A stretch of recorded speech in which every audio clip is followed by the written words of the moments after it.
كذلك كذب الذين من قبلهم حتى ذاقوا بأسنا قل هل عندكم من علم فتخرجوه لنا إن تتبعون إلا الظن وإن أنتم إلا تخرصون صدق الله العظيم. رسول برکت کے لیے درود شریف پڑھیں. اللهم صل على سيدنا وشفيعنا وحبيبنا ومولانا محمد وآله وأصحابه وبارك وسلم صلی اللہ تعالیٰ علیہ وسلم. سورہ الانعام سورہ نمبر 6 کی آیت نمبر 149 کا درس ہونے والا ہے. اللہ سبحانہ کو آیت کریمہ میں ارشاد فرماتا ہے اور یہ آیت کریمہ حضور نبی کریم صلی اللہ علیہ وسلم کے علم غیب کی تصدیق کے لیے ہے. اللہ کے رسول صلی اللہ علیہ وسلم نے مشرکین کے حوالے سے پہلے ہی فرما دیا کہ تم لوگ اپنی زبان سے یہ بکو گے کہ ہم جو بھی شرک کر رہے ہیں یا کفر کر رہے ہیں یہ سب اللہ کی مرضی سے ہے. اللہ اگر چاہتا تو ہم شرک نہ کرتے. اب جب ہم شرک کر رہے ہیں تو اس کا مطلب اللہ چاہتا ہے. تو نبی اعظم صلی اللہ علیہ وسلم نے اور پہلے ہی کہہ دیا تھا ایسا تم کہو. نبی کی اس علم غیب کی تصدیق کے لیے یہ آیت کریمہ نازل ہوتی ہے. ہم قریب مشرکین کہیں گے لو شاء اللہ ما اشرکنا، اگر اللہ چاہ لیتا تو ہم شرک نہ کرتے. ولا آباؤنا، نہ ہمارے آباء و اجداد کرتے. ولا حرمنا من شیء، اور نہ ہم کسی چیز کو حرام ٹھہراتے. اسی لفظ پر تھوڑی سی آپ اگر ریگولر کے درس میں ہیں تو 3 لفظ جو میں ہمیشہ ملی وضاحت کرتا ہوں: مشیت، ارادہ اور رضا. مشیت اور ارادہ یہ کامن ہے، یہ کام ہے، بلکہ اس کو آج نئے طریقے سے سمجھاؤں. ہر چیز میں اللہ کی مشیت اور ارادہ کا دخل ہے. اذن بھی اسی سے ریلیٹڈ. مشیت، ارادہ اور اذن ایک دم کامن ہے ہر چیز میں. کوئی بھی چیز چاہے شر ہو یا خیر ہو، ہر پہلو کا جملہ ہے. اب وہی ہے تقدیر کے باب میں پڑھتے ہیں والقدر من اللہ تعالی، ہے نہیں، خیر ہی و شر، خیر ہو یا شر ہو سب کس کی طرف سے ہے؟ اللہ کی طرف سے. اللہ کی طرف سے مراد اللہ کی مشیت، اللہ کے ارادے، اللہ کے اذن، بس مرضی سے نہیں ہے. مرضی کا جو تعلق ہے بڑا خوبصورت چہرہ نظر آ رہا ہے. مرضی کا تعلق ہے، مرضی اللہ کی اس وقت کنیکٹ ہوتی ہے جب واسطے نبوت داخل ہو. اللہ کسی سے یا کسی عمل سے اس وقت راضی ہوتا ہے جب اس عمل کا دخل نبی کے واسطے سے. اس کو اور آسان کر دو، امتی عمل کرے، مشیت، ارادہ، اذن یہ کامن ہے، لیکن اس عمل سے راضی اس وقت اللہ ہوگا جب وہ عمل آئینہ رسالت محمدی میں کرے. تو رضا کا جو تعلق ہے، کفار مشرکین نے کہا تھا مرضی، تو مرضی سے نہیں ہے. مشیت، ارادہ، اذن سے تو ہو سکتا ہے، مان سکتے ہیں، مرضی سے نہیں. کیوں؟ اس لیے کہ نبی نے شرک سے روکا، اور جب نبی نے روکا تم رکے نہیں تو پھر اللہ کی مرضی نہیں ہو سکتی. اگر رک جاتے تو پھر اللہ کی مرضی ہو. تو نبی کے حکم کی پیروی کرنے کے آئینے میں جو بندہ عمل کرتا ہے اس عمل پر اللہ کی رضا کی مہر لگتی ہے. جتنی بھی آیتیں آپ قرآن کو اٹھائیں گے تو ایک دم یہی کانسیپٹ ملے گا. دیکھیں آپ وَلَسَوْفَ يُعْطِيكَ رَبُّكَ فَتَرْضَىٰ، ان قریب آپ کو اتنا دے گا کہ آپ راضی ہو جائیں گے. رضا کا عنوان. وَالسَّابِقُونَ الْأَوَّلُونَ مِنَ الْمُهَاجِرِينَ وَالْأَنصَارِ وَالَّذِينَ آمَنُوا اتَّبَعُوهُم بِإِحْسَانٍ رَضِيَ اللَّهُ عَنْهُمْ وَرَضُوا عَنْهُ. کن سے اللہ تعالیٰ راضی؟ سابقون اولون، اور ان کی جو اتباع کرنے والے قیامت تک کے مومن ہیں ان کی اتباع کرنے والوں سے اللہ تعالیٰ راضی. یہ سابقون اولون کا عنوان جو ہے خدا کی طرف سے نہیں ہے، نبی کی طرف سے. نبی پر جو پہلے ایمان لائے سابقون اولون ہوئے، ہے نہیں؟ سابقون اولون. تو مطلب کہ اس آیت کریمہ میں علم غیب مصطفیٰ کا اظہار ہے کہ نبی نے تمہیں شرک سے روکا لیکن تم رکے نہیں، لہذا تم شرک سے نہ رکنے کو اللہ کی مرضی نہ کہو، مشیت ارادہ اذن کر سکتے ہو، مرضی کا دخل نبی کے بعد ہے۔ نبی جس عمل کو کہیں گے کرنے تم نے کیا تو اللہ کی مرضی ہے، اور نبی نے جس عمل سے روکا تم نہیں رکے تو اللہ کی مرضی، وہ مرضی نہیں ہو سکتی، وہ مشیت ہو سکتی۔ مشیت میں خیریت نہیں ہے، دھیان دیجیے، رضا میں خیریت ہی خیریت ہے۔ اب رضا وہ کلہ خیر، رضا کل کا کل خیر ہے۔ ایک دم سمجھ گئے سب؟ الحمدللہ رب العالمین۔ تو القریب مشرکین کہیں گے کہ اگر اللہ چاہتا، اور ہم لوگ بھی بول دیتے ہیں نا، ابھی ہم نکل جاتا ہے، اللہ معاف کرے، انوالنٹری میں صحیح، ہمارا ایمان کامل ہے الحمدللہ، گھر میں کبھی کبھی بول اتنا سب کچھ کر رہے ہیں، خیر جو بھی ہو رہا ہے سب اللہ کی مرضی ہے۔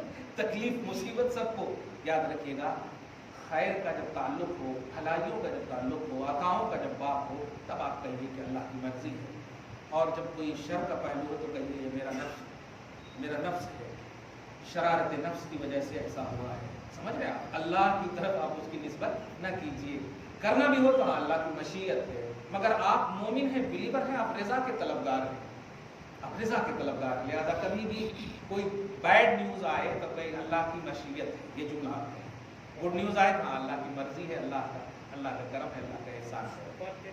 جی اگر اس وفات سے دو پہلو ہیں، اگر کسی کے وفات سے دلی صدمہ پہنچا تو انا للہ و انا الیہ راجعون سب سے بڑی بات ہے، استرجاعی جملے نبی نے کہہ دیے ہیں، اللہ کو منظور تھا، اللہ کو وہی منظور تھا، ہاں نہیں، مطلب یہ کہ کبھی کبھی ایسا ہوتا ہے کہ بستر مرگ پر 100 دن سے کوئی سویا ہوا ہے، سب لوگ یہی چاہ رہے ہیں نہیں کہ اللہ تعالیٰ اپنی فضل سے اٹھا لے، یہی چاہ رہے ہیں، سب پریشان ہیں، مرنا تو ایک دن سب کو ہے، ہاں وہاں پر اگر مرضی کا بھی جملہ بول دے تو کوئی حرج نہیں ہے، کیونکہ ساری تکلیفیں پریشانی اللہ نے دنیا ہی میں دے دیا ان کو، تو یہ بہت بڑی بات ہے نا، کسی کو دنیا ہی میں صرف تکلیف دے، آخرت کی تکلیف سے کہیں کم ہے، آخرت کی تکلیف بہت بڑی ہے، والعذاب الآخرۃ اکبر، اللہ کا عذاب جو ہے آخرت کے باب میں بہت بڑا ہے، سمجھ رہے؟ ہاں پھر بھی وہ انا للہ و انا الیہ راجعون، اور اگر آپ کا دماغ حاضر ہے، آپ ایک دم ہوش و حواس میں ہیں، تو آپ وہاں پر کہیں کہ اللہ کی مشیت ہے، وہاں پر ٹھیک ہی کہیں، کیونکہ بہرحال بیڈ نیوز ہے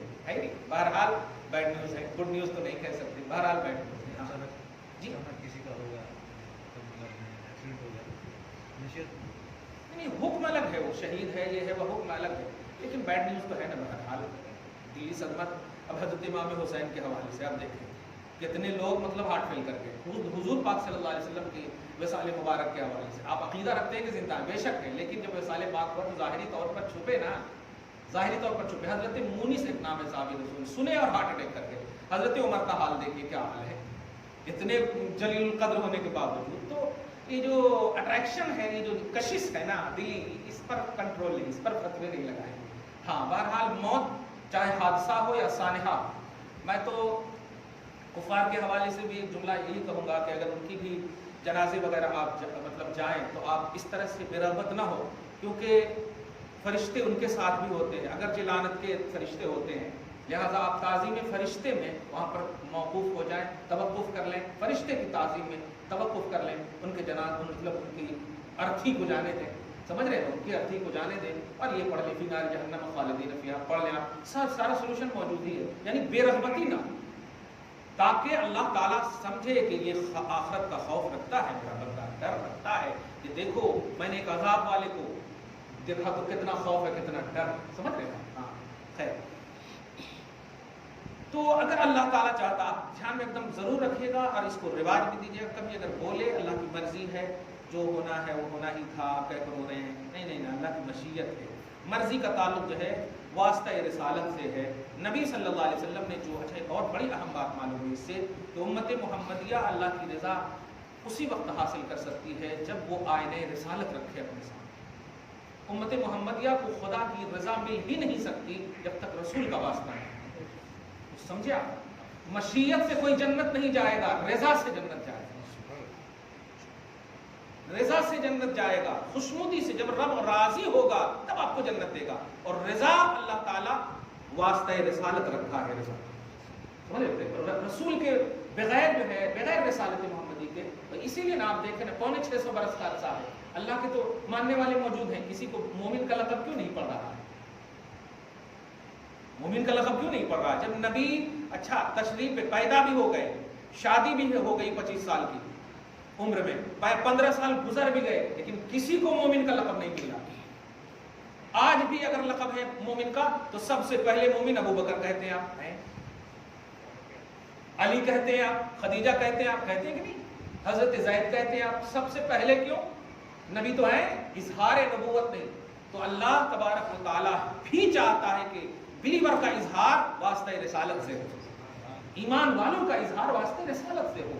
ماننے والے تو ہم کو ہوں گے، لیکن میں نہیں چاہتا ماننے والوں کو اپنے نظریے سے جو صرف مانے، نظریے رسالت سے جو مانے، وہ میرے نزدیک مقبول ہے، میں اس سے راضی ہوں، میں اس کو پسند کرتا ہوں۔ خیر، کذالک کذب الذین من قبلہم حتی ذاقوا بأسنا۔ تو یہ مشرکین جب کہیں گے کہ اگر اللہ چاہتا تو ہم شرک نہ کرتے اور نہ ہمارے آباء و اجداد کرتے اور نہ ہم کسی چیز کو حرام ٹھہرا لیتے، مطلب جو ہم اگر حرام بھی کہہ رہے ہیں نا تو اللہ کے حکم سے کہہ رہے ہیں، کیا بات ہے، کیسا پرسنل اللہ ہے کہ حرام کام کا حکم دے، معاذ اللہ۔ کذالک کذب الذین من قبلہم، اسی طرح ان سے پہلے نے بھی جھٹلایا میرے حبیب کو تالیف قلبی کے لیے اس طرح کی آیتیں پیش ہوتی ہیں۔ تالیف قلبی کا مطلب آپ ٹینشن نہ لیں، اس سے پہلے بھی جھٹلانے والوں نے جھٹلایا، حتی ذاقوا بأسنا، ہمارے عذاب کو چکھ لیا۔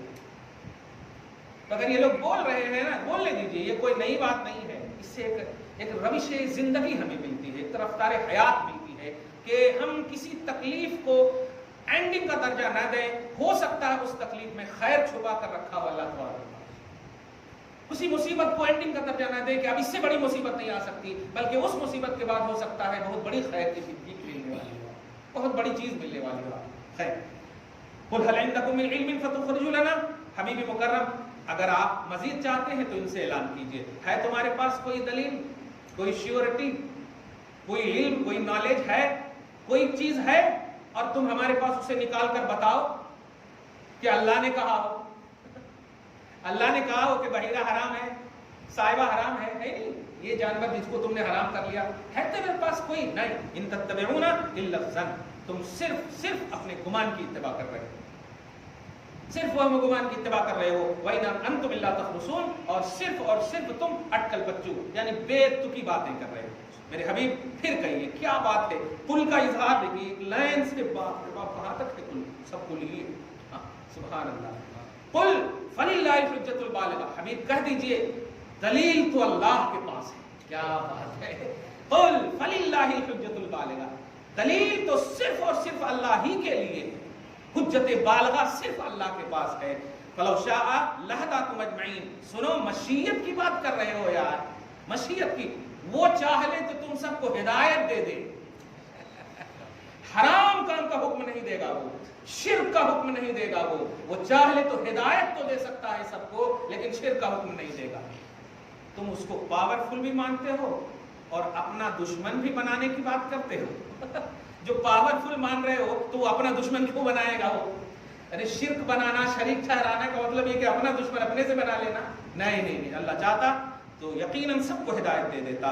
قل هلم شهداءكم الذين يشهدون ان الله معنا، یہ آیت کریمہ آیت نمبر 150 تک، اس آیت ان تینوں آیتیں یعنی دو آیتوں کے ذریعے سے دو بات مجھے صرف کہنی ہے کہ ہماری جتنی بھی زندگی کے افعال ہیں، اعمال ہیں، اشکال ہیں، ان سب کو اگر ہم سب چاہتے ہیں کہ یہ سب اللہ کی بارگاہ میں مرضی، پسندیدہ، محبوب، مقبول ہو، ان تمام اعمال کو آئینہ رسالت میں دیکھیں۔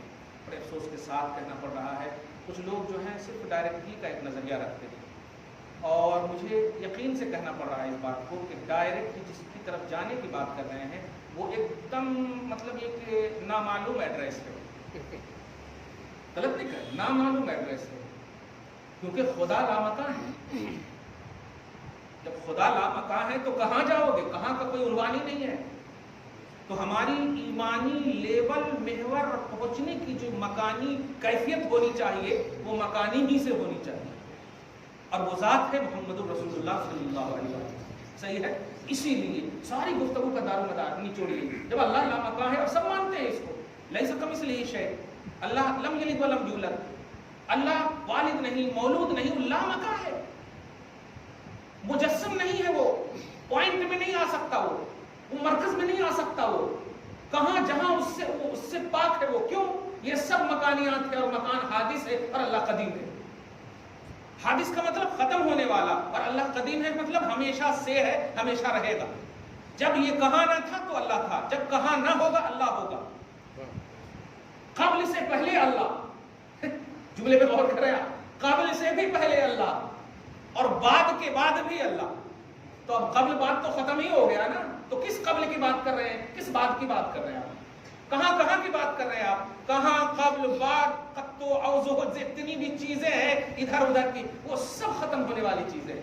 اس لیے اللہ کا سب سے بیسٹ ایڈریس اس کے نبی ہوتے ہیں, اس کے نبی ہوتے ہیں. حضرت آدم سے لے کر کے عیسیٰ تک کی بات کر رہا ہوں میں, اور آپ کے لیے, ہمارے لیے تو سارے نبیوں کے حوالے سے کھل کر کہہ دوں کہ ان کا بھی ایڈریس محمد رسول اللہ صلی اللہ علیہ وآلہ وسلم, کیونکہ ان تمام کا کام صرف صفات کے باب میں ایڈریس کا کام کرنا تھا, اور یہ تو ذات خدا کے باب میں ایڈریس کا کام.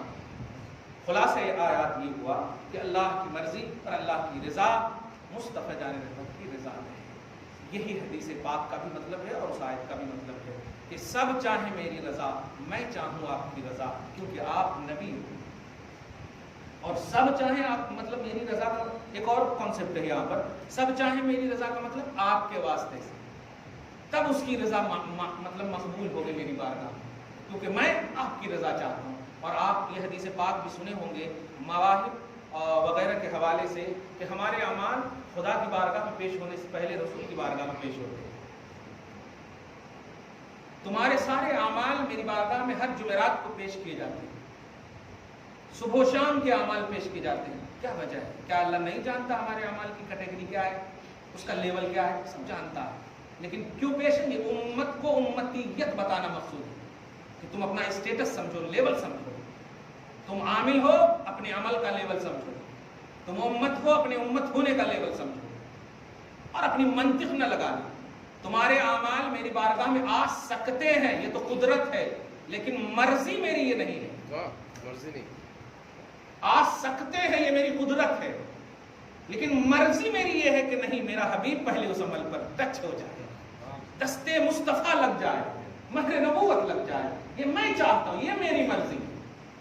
اب اگر صحیح سچے موحد ہو تو مان لو, نہیں تو پھر دیکھ لو اب کیا حشر ہوتا. جنت میں داخل ہوا سو باہر ہو گیا, کلیئر بات ہے, نہیں داخل ہوا سو باہر ہو گیا ہے. اب تم داخل ہونے کے لیے آ رہے ہو, اس لیے یہ سمجھو, فرق سمجھو. دعا ہے اللہ تعالیٰ آج کی اس خصوصی گفتگو کو قبول فرمائے. اب ایک بہترین سوال